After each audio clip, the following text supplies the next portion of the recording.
Hello everyone, मेरा नाम अर्नव गुप्ता है और इस साल जी एडवांस 2026 में मेरी रैंक 312 आई है, जो मैंने पहले अटैम्प्ट में क्लियर करा। मैंने अपना स्कूलिंग 8 से 12 तक सरदार पटेल विद्यालय में करी है। तो 11th-12th में मैं वहाँ पे रेगुलरली जाता था स्कूल, सारे लैब्स वगैरह अटेंड करता था। मैंने अपनी कोचिंग 11th में फिटजी से करी थी, बट फिटजी बंद हो गया था, तो उसके बाद मैं आकाश इन्विक्टस में 1.5 years रेगुलरली गया हूँ वीकेंड कोर्स में। और मैंने यहाँ पे नारायणा में 1 साल के लिए टेस्ट सीरीज ली थी। मेरा फैमिली बैकग्राउंड मोस्टली मेरे पेरेंट्स और मेरी बहन तीनों मेडिकल फील्ड में हैं, और उन्होंने भी चाहा कि मैं मेडिकल फील्ड में जाना चाहूँ, बट मेरे पेरेंट्स समझ गए थे कि मेरा बायोलॉजी में इंटरेस्ट इतना नहीं था और मेरे को मैथ्स में काफ़ी इंटरेस्ट था। तो मैंने डिसाइड कर लिया था 9th के करीब कि मेरे को इंजीनियरिंग में जाना है और कि मेरे को जेई की तैयारी करनी है। जब 11th शुरू हुई थी तब मेरे को इतना सीरियसनेस नहीं था जेई को लेके, बट फिर सारे बच्चों को देख के, इतना कॉम्पिटिटिव एनवायरनमेंट देख के मेरे को भी लगा कि मेरे को थोड़ी मेहनत करनी चाहिए। सबसे पहले फिज़िक्स पे आते हैं। तो मैंने फ़िज़िक्स में अपनी कोचिंग की क्लासेस अटेंड करी रेगुलरली।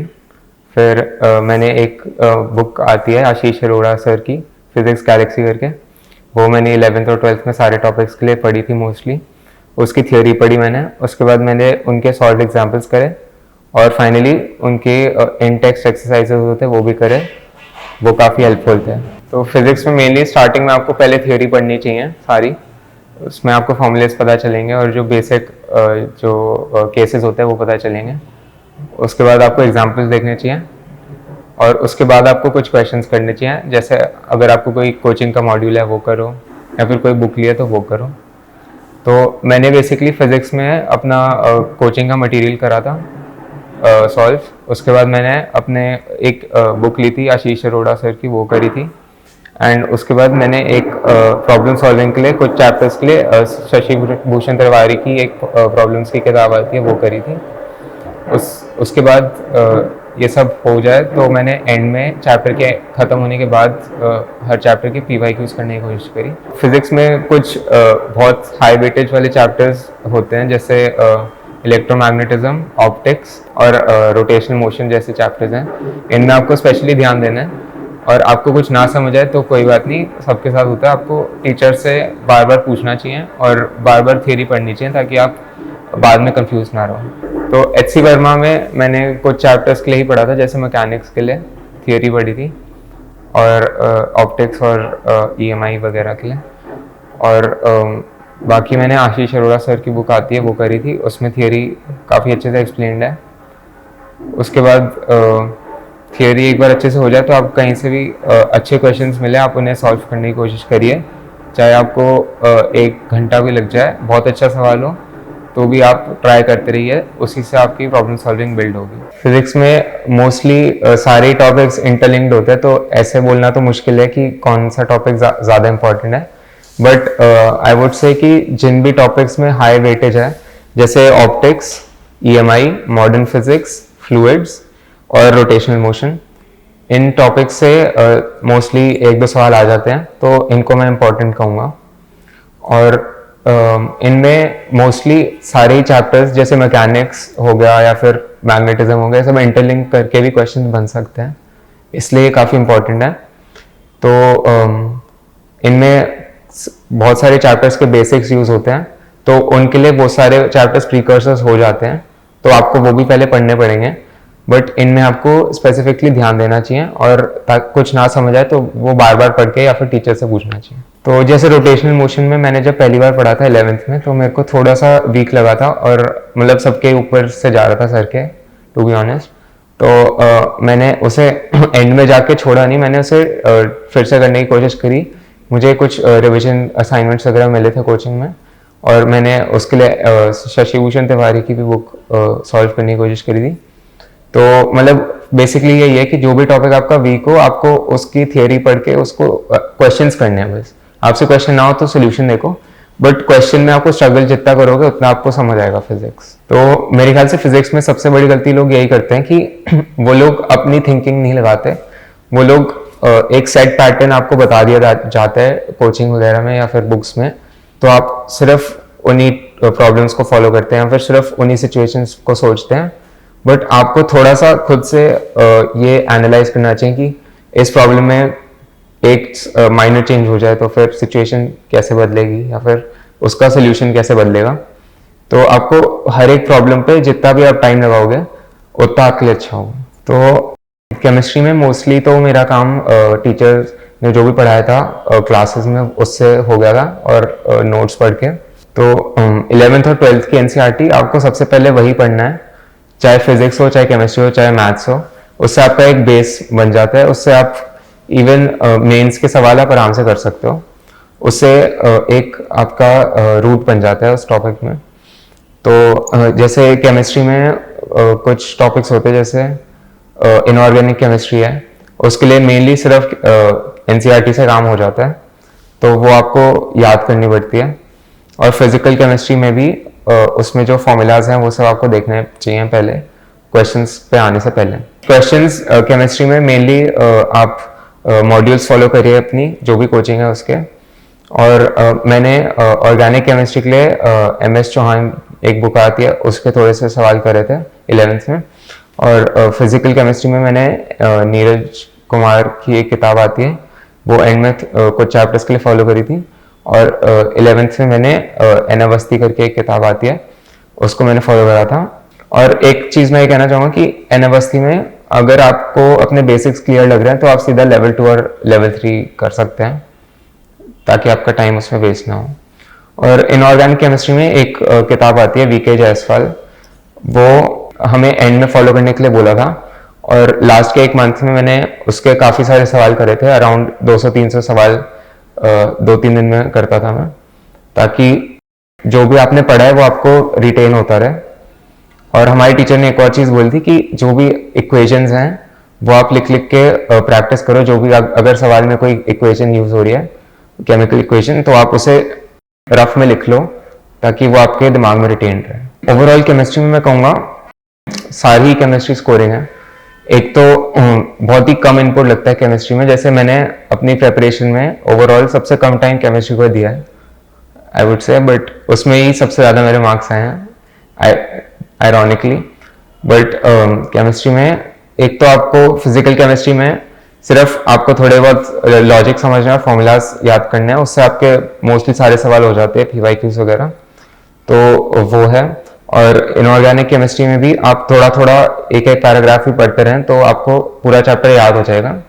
तो वो आपके 2-3 सवाल पेपर के दिन हो जाएंगे उससे। फिर ऑर्गेनिक केमिस्ट्री सबसे इजीएस्ट लगती है मेरे को केमिस्ट्री में, क्योंकि उसमें आपको बस थोड़ा सा लॉजिक सीखना है मैकेनिज्म्स का, और आप बाकी सारे जितने भी क्वेश्चन होते हैं उनके आप प्रोडक्ट्स प्रिडिक्ट कर सकते हैं। तो काफ़ी लोग तो कहते हैं कि केमिस्ट्री में नोट्स बनाओ या फिर स्टिकी नोट्स पे लिख लिख के चिपकाओ, बट मैंने उसमें से कुछ भी नहीं करा था। मैंने अपनी एनसीईआरटी भी हाईलाइट भी नहीं करी थी, मैंने सिर्फ एनसीईआरटी पढ़ी थी। मैं एटलीस्ट अराउंड 10-12 बार हर चैप्टर की एनसीईआरटी पढ़ी होगी। तो एक बार मेन से पहले एक बार पढ़ लिया, उसके बाद जस्ट मेन से पहले 2-3 बार पढ़ा, उसके बाद एडवांस से पहले 2-3 बार पढ़ा। तो मोस्टली एक बार आप ऑर्गेनिक और फिजिकल पढ़ लो तो वो बाद में आपको रेफर करने की जरूरत नहीं पड़ती केमिस्ट्री में। बस इनऑर्गेनिक आपको लास्ट के दिनों में रिवाइज करते रहनी है ताकि माइंड में फ्रेश रहे। बट अगर आप चाहो तो आप नोट्स भी बना सकते हो ताकि आपको रिटेन रहे। आपको बस ये देखना है कि आपके लिए क्या काम करता है। तो मैं मैथ्स के बारे में बताता हूँ। मैथ्स में मैंने सबसे ज्यादा इनपुट दिया है। उल्टा आई वुड से मेरे कुछ ऐसे दिन भी गए हैं कि मैंने सिर्फ मैथ्स पढ़ा, उसमें 3-4-5 घंटा और सिर्फ सवाल करे हूँ, और मैथ्स करने में सबसे ज़्यादा मज़ा भी आता था मेरे को। तो मैथ्स का एक ही तरीका है, आप एक बार बस अपने कोचिंग के या फिर किसी भी ऑनलाइन वीडियो से आप पढ़ रहे हो उसके आप इलस्ट्रेशंस देखो और थियोरी पढ़ो, उसके बाद आप सिर्फ सवाल करते रहो ताकि अलग अलग सिचुएशंस आए और आपके दिमाग में वो चीज़ बैठ जाए अच्छे से, कि जो भी फॉर्मूला है या फिर जो भी कुछ कोई भी पॉइंट है वो सब आप बार बार आपको याद हो जाए।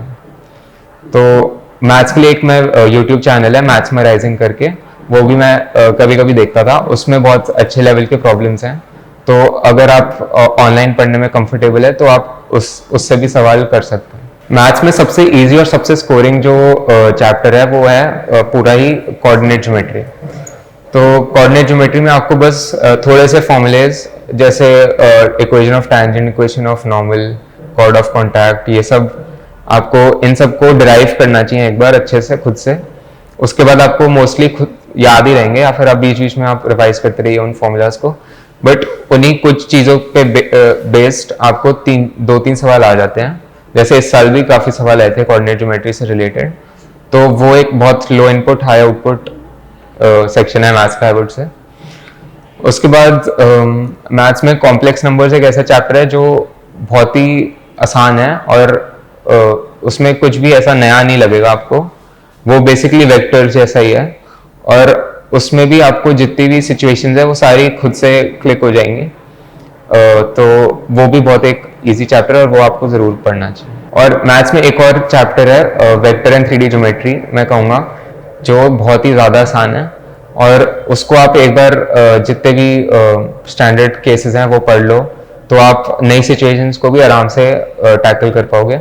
और उसमें आपको ज़रा भी ज़्यादा इनपुट नहीं देना पड़ेगा। जैसे मैंने उसमें बहुत ही कम सवाल करे थे, और मेंस और एडवांस में भी उसके 2-3 सवाल आए थे और वो आसानी से हो गए थे। तो मैथ्स में मेरे ख्याल से आपको मेरे को सबसे ज़्यादा फ़ायदा इससे हुआ था कि मैंने टाइम्ड प्रॉब्लम प्रैक्टिस करी थी। जैसे मैंने 1 घंटे का टाइमर लगा लिया, 2 घंटे का टाइमर लगा लिया, और मैंने कुछ सिलेक्टेड कर ली प्रॉब्लम्स कि यही करनी है, जैसे कोई असाइनमेंट मिली है तो उस टाइम में करनी है, तो वो आपको थोड़ा सा हेल्प करेगा। और एक काफ़ी ज़्यादा फ़ायदा उसमें पेपर देने में भी होता है कि अगर आपने मैथ्स को 1 घंटा दिया पेपर में, तो उस टाइम लिमिट के अंदर आप सॉल्व कर पाओ तो फिर आपकी उससे धीरे धीरे एक्यूरेसी बढ़ती है जितने भी आप पेपर दो। मैथ्स में मेरे ख्याल से सबसे ज़्यादा कॉमन मिस्टेक ये है, जो मैंने भी 11th में स्टार्टिंग में करी थी, कि लोग कोई किताब लेते हैं तो बिल्कुल अंधा होके ही सारे प्रॉब्लम्स करने लग जाते हैं। वो आपको करने की ज़रूरत नहीं है। मेरे ख्याल जैसे मैंने मैथ्स में एक किताब आती है सेनगेज करके, वो ली थी और मैंने उसके इलस्ट्रेशंस करे थे, खुद से सॉल्व करे थे मैंने, इवन दो सॉल्व होते हैं, और मैंने थ्योरी पढ़ी थी। और मैंने जो एक्सरसाइजेस है उनमें से जो मेरे को टफ लगे क्वेश्चंस, जो अच्छे लगे, वही करे थे। और उसके अलावा मैं ये कहूँगा कि कुछ ऐसा नहीं करना कि सिर्फ इजी क्वेश्चंस करते रहो। आप 200-300 सवाल कर लिए, बट उससे आपको सीखने को कुछ मिलेगा नहीं। आपको मेंस की भी मैथ्स आपसे उस तरीके से हैंडल नहीं हो पाएगी, क्योंकि मैथ्स में मोस्टली टफ ही आते हैं सवाल। तो आपको कोई बहुत एक टफ सेट ऑफ प्रॉब्लम्स मिलना चाहिए जो आप दिमाग लगा के कर पाओ। जैसे मैंने कोऑर्डिनेट ज्योमेट्री के लिए कुछ प्रॉब्लम्स मैंने एक पिंक बुक आती है कोऑर्डिनेट ज्योमेट्री के लिए, वो करी थी, और एक येलो बुक भी आती है वो अलजेब्रा के लिए, वो भी मैंने करी थी कुछ टॉपिक्स के लिए। उसमें बहुत अच्छे सवाल होते हैं और वो आपका प्रॉब्लम सॉल्विंग बूस्ट करता है। तो मैथ्स में मैं कहना चाहूँगा कि आप सेनगेज ले सकते हैं, वो एक काफ़ी अच्छा चॉइस है। उसमें सारे टॉपिक्स अच्छे से कवर्ड हैं, और मतलब मैंने सारे टॉपिक्स के लिए उसे फॉलो नहीं करा था, बट जिसमें भी मेरे को लगा कि मेरे को थोड़ी और एडिशनल रिसोर्स चाहिए, वो उसके लिए मैंने करा यूज़ उसे। और मेनली आई वुड सजेस्ट कि जो भी मटेरियल है उसे कंप्लीट करने की कोशिश करें। और चाहे आपका मटेरियल कंप्लीट ना हो या फिर आपके सेनगेज या जो भी आपने बुक लिया है वो कंप्लीट ना हो, वो सब आप साइडलाइन भी कर सकते हो। आपको सबसे पहले PYQs करना है। तो जैसे ही आपका कोई कोचिंग में चैप्टर खत्म हो, आप चाहे आपको लगे कि मैं प्रिपेयर्ड नहीं हूँ या फिर मेरे को भी अच्छे से नहीं आता, आप ट्राई करो कि आप सबसे पहले PYQs करो, ताकि उनमें आप थोड़ा सा अपना कॉन्फिडेंस बूस्ट कर पाओ। तो मैं ये कहूँगा कि सबसे पहले आपको जो भी पढ़ाया जा रहा है वो साथ साथ आप रिवाइज करो नोट्स। उसके बाद जो कोई अगर आपने रेफरेंस बुक लिया है तो उसके एग्जांपल्स करो साथ साथ, ताकि आपको सारे जो बेसिक केसेस है वो पता चल जाए। और उसके बाद आई वुड से आप अपना मटेरियल सॉल्व करो, और उसके बाद अगर सब कुछ आपको लगे कि ठीक है तो फिर आप PYQs करो। तो मेन आपकी प्रायोरिटी होनी चाहिए कि PYQs होने चाहिए। चाहे आप थोड़ा कम भी उसमें चैप्टर में क्वेश्चंस कर रहे हो, लेकिन आपसे PYQs हो रहा है तो आपको पहले सबसे पहले PYQs करना है। मैंने ज़्यादातर तो ऑफलाइन ही पढ़ा है, बट मैंने यूट्यूब से भी कुछ वीडियोस के लिए रेफर करा था। जैसे एक चैनल था मैथ्स मराइजिंग करके, उसमें काफ़ी अच्छे प्रॉब्लम्स लिए थे मैथ्स के, वो मैंने थोड़ा सा करा था। और एक चैनल है फिजिक्स सर्जी करके, उसमें फिजिक्स के लिए काफ़ी अच्छे प्रॉब्लम्स लाते हैं सर। मैं अब रिवीजन के बारे में बताता हूँ। तो एक मेरे को चीज़ अपनी कोचिंग के बारे में ये बहुत अच्छी लगी कि उन्होंने रिवीजन जो है स्ट्रक्चर्ड काफ़ी करा था, ताकि बच्चा ये ना सोचे कि अभी क्या करना है अभी क्या करना है, थोड़ा आपको पता होता है कि क्या करना है। तो उन्होंने वीकली हमें कुछ टॉपिक्स दिए थे, चैप्टर्स डिवाइडेड होते थे कि ये करना है, और इसी पे बेस्ड हफ्ते के एंड में टेस्ट होता था। तो उस पे हमें कुछ क्वेश्चंस मिलते थे असाइनमेंट्स, वो सॉल्व करते थे हम, और उसमें काफ़ी अच्छे क्वेश्चंस होते थे। तो थ्रू आउट द वीक हम क्वेश्चन सॉल्व करते थे और एंड ऑफ द वीक हम एग्जाम देते थे, ताकि उन्हीं टॉपिक्स में कॉन्फिडेंस और बूस्ट हो जाए। पर आई वुड से कि नोट्स से रिवाइज करने के लिए मैंने सिर्फ केमिस्ट्री को ही टाइम दिया था, और मोस्टली मैंने फिजिक्स और मैथ्स में सिर्फ क्वेश्चन ही करे थे, और जो मतलब उससे सारे टॉपिक्स कवर हो जाते हैं। और फिर भी आपको कुछ लगे कि कुछ भूल रहे हो या फिर कुछ वीक है, तो फिर आप उसको अपने नोट से रिवाइज कर सकते हैं, या फिर आप उसके इलस्ट्रेशंस फिर से देख सकते हैं। मैंने जब भी चैप्टर एंड होता था तो फिजिक्स केमिस्ट्री मैथ्स की PYQs तभी करने की कोशिश करी, और मैं एक सिटिंग में सारे क्वेश्चंस करने की कोशिश करता था, अराउंड 2-3 घंटे में, और वो चैप्टर वाइज।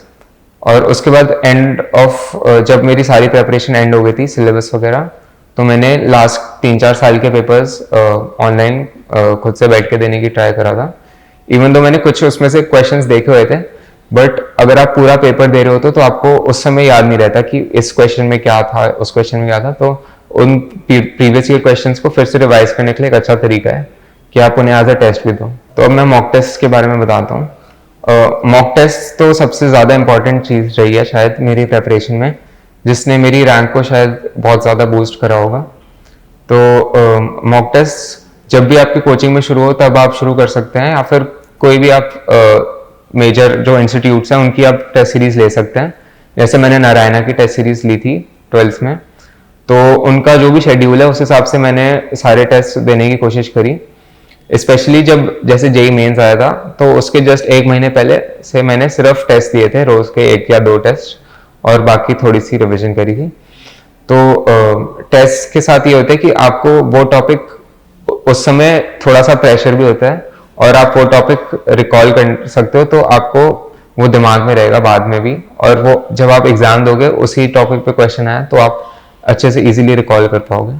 टेस्ट देने की एक अच्छी बात ये भी है कि आपकी स्पीड भी बहुत बिल्ड होती है, और उसी 3 घंटे के पैटर्न में आप बैठते हो, और आपका सेटिंग टाइम भी बढ़ जाता है।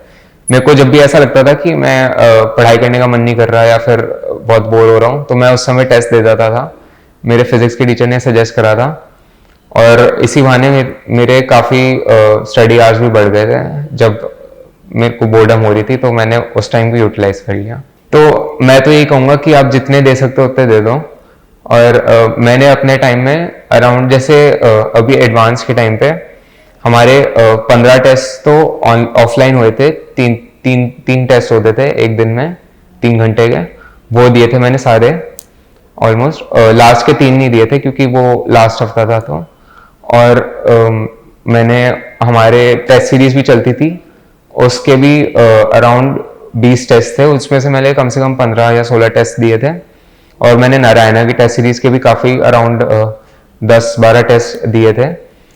तो मैं ये कहूँगा कि जब भी आप जैसे एडवांस का मॉक टेस्ट दे रहे हो तो आप ट्राई करो कि दोनों शिफ्ट्स दो, ताकि आपको उसी दिन का वो एकदम एग्जॉशन हो जाए और आप रेडी रहो उस दिन के लिए।